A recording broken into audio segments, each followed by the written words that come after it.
आपका दोस्त धर्मेश स्टोरी से बोल रहा हूँ। आज की कहानी का शीर्षक है पीछे पड़ गया वो। तो दोस्तों, कौन किसके पीछे पड़ गया, ये जानने के लिए इस कहानी को सुनना होगा। तो इस तरह की कोई भी कहानी अगर आप भी हमें भेजना चाहते हैं तो आप भेज सकते हैं। और अगर आपने हमारे चैनल को सब्सक्राइब नहीं किया तो सब्सक्राइब कर दें। तो आइएगा, देखते हैं कौन किसके पीछे पड़ गया। मैं खेतों से आकर खाना वगैरह खाकर 10 बजे तक सो गया था। करीब 12 बजे बीवी ने मुझे जगाया। सुनो जरा, देखो बाहर कोई आपको आवाज मार रहा है। मैंने टाल मटोल करते हुए करवट ले ली, लेकिन बीवी ने फिर से झकझोरा, उठे काहे नहीं रहे हो, देखो कौन नाम लेकर बुला रहा है। अब मैंने आदमी की आवाज सुनी, रामकिशन, मैं तेरा यार, तू सो रहा है, मैं तुझे लेने आया हूँ। नाक में बोलते हुए आदमी की आवाज सुनते ही मुझे समझने में देर न लगी। मैं उठा, पहली मंजिल पे था। मैंने धीरे से किवाड़ खोला और रेलिंग का सहारा लेकर खड़ा हो गया। मुझे दूर तक कोई नजर नहीं आया, लेकिन नीम के पेड़ पर झूला, जिस पर दिन भर बच्चे और औरतें झूला झूलती थी, बिना व्यक्ति के ऊपर से नीचे तक पींगे मारता हुआ झूल रहा था, बिना किसी सहारे के। ऐसे कैसे हो रहा है? मैं सचमुच डर से कांपने लगा।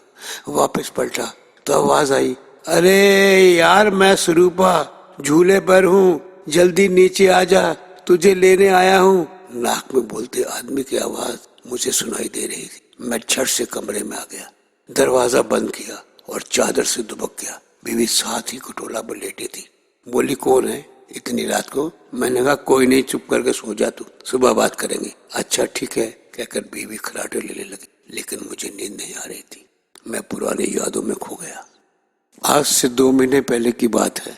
मुझे खेत में पानी देते हुए 9 बज गए थे। अंधेरा हो चला था। मैं काम निपटाकर पगडंडी पर चला आ रहा था। तभी पीछे किसी ने आवाज दी, रामकिशन, आज देर कर दी तूने, क्या बात है? मैंने पलट कर देखा, सफेद कपड़ों में एक लंबा सा आदमी। मैंने पूछा, कौन? भैया। पूछने पर मेरे बराबर में आ गया और बोला, मुझे ना जाने, मैं छपरावत का स्वरूपा, समझे का है? कहते हुए ना पहचानते हुए मैंने हामी भर दी। वह आगे बोला, मैं तो तक वो अच्छी तरह जानूं। हम चलते रहे खामोशी से। आगे चुराहा आ गया। मुझे गांव के लिए सीधे हाथ में मुड़ना था। तभी बोला, भैया मुझे दूसरे गांव में चलना है, एक दावत में बुलाया है, वहां से जाकर तुरंत लौट आएंगे, तू भी मेरे साथ चल।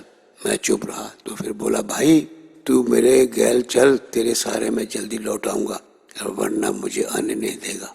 मुझे रात पे डर लगता है, वापसी में मैं तुझे छोड़ के आगे निकल जाऊंगा। मैंने कहा, मेरा ये वहाँ क्या काम? हर काम मतलब के लिए थोड़ी ना करते हैं। तू चलेगा तो मुझे सहारा मिल जाएगा। दोनों भाई बतलाते जाएंगे। कहने के बाद से मेरा हाथ पकड़ा तो अजीब सा करंट सा झटका लगा। वह मुझसे खींचते हुए कब एक अजीब उगरी संसार में ले गया, पता ना चला। वास्तव में दावत चल रही थी। वहां हंडा लालटेन की रोशनी, माहौल जगमगाया हुआ था। हम दोनों एक जगह पर जाकर बैठ गए। कईयों ने आकर मेरे बारे में पूछना चाहा तो उसने कहा, क्या करोगे जानकर, अपने काम कर। फिर मुझे तसरी में बर्फी लाकर उसने दी। उसने भी खाई और मैंने भी। कुछ बर्फी के मैंने टुकड़े कपड़े में बांधना चाहे। उसने टोका, क्यों कर रहे हो ऐसा? मुझे कितनी खानी थी, बाकी घर जाकर खा लूंगा। थोड़ी देर बाद हम वहां से चल दिए। रास्ते में शमशान घाट पड़ता था। मैंने जेब से बीड़ी निकाली, जैसे ही माची जलाई, बोला, देख ये काम मत कर, ये काम मत कर, बीड़ी मत जला। मैंने उसकी बात नहीं मानी। तभी मेरी नजर उसके पैरों की तरफ गई। मैं चौंका, क्योंकि उसके पैर उल्टे थे। मुझे समझने में देर नहीं लगी। ये मेरे साथ चलने वाला और कोई नहीं, भूत है, भूत है। मेरे को घबराहट होने लगी। बार बार वो बीड़ी बुझाने को बोलता रहा। सच्चाई जानने के बाद मैंने डरने के बजाय हिम्मत से काम लिया और सोचा, शमशान घाट में तो पहुंच ही गया हूँ। किसी मुर्दे की जलने का धुआं उठता मुझे दिखाई दिया। मैं हिम्मत कर अंदर की ओर चलने लगा। वह बोला, शमशान घाट में भीतर कहाँ जा रहा है, मरना है क्या?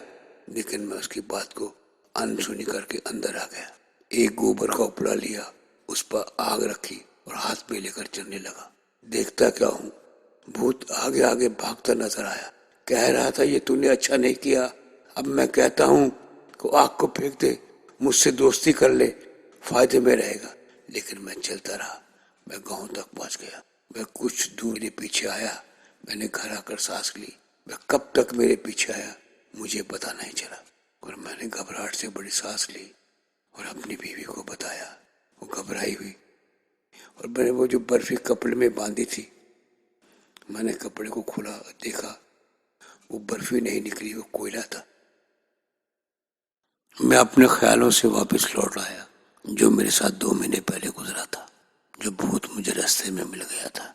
मैं बहुत मुश्किल से उसकी जान छुड़ाकर अपने घर तक आया था, और वो जो नीचे झूले में झूल रहा है वो आज फिर 2 महीने के बाद मेरे घर में आ गया है। अब मैं सोच रहा था क्या करूं, नींद बिल्कुल नहीं आ रही थी। साथ में बीवी लेटी थी, खराटे भर रही थी। मैंने हिम्मत से काम लिया और फिर उठा और एक गोबर का उपला उठाया और उस पर आग रखी और सीढ़ियों से उतरता हुआ नीचे आ गया। झूला अभी भी वैसे ही चल रहा था, कभी आगे कभी पीछे, कभी ऊपर को फिर ऊपर चला जाता। जैसे मैं उसके पास गया, भूत मुझे कहने लगा, ये क्या कर रहा है, तू मुझे भगाना चाह रहा है, आग को बंद कर दे, मैं नहीं जाऊंगा। मैं कुछ नहीं बोल रहा था, बस आग उस झूले के पास ले जा रहा था। फिर क्या देखता हूँ, वो बहुत तेज भाग रहा है सफेद कपड़ों में, और भागता भागता गायब हो गया।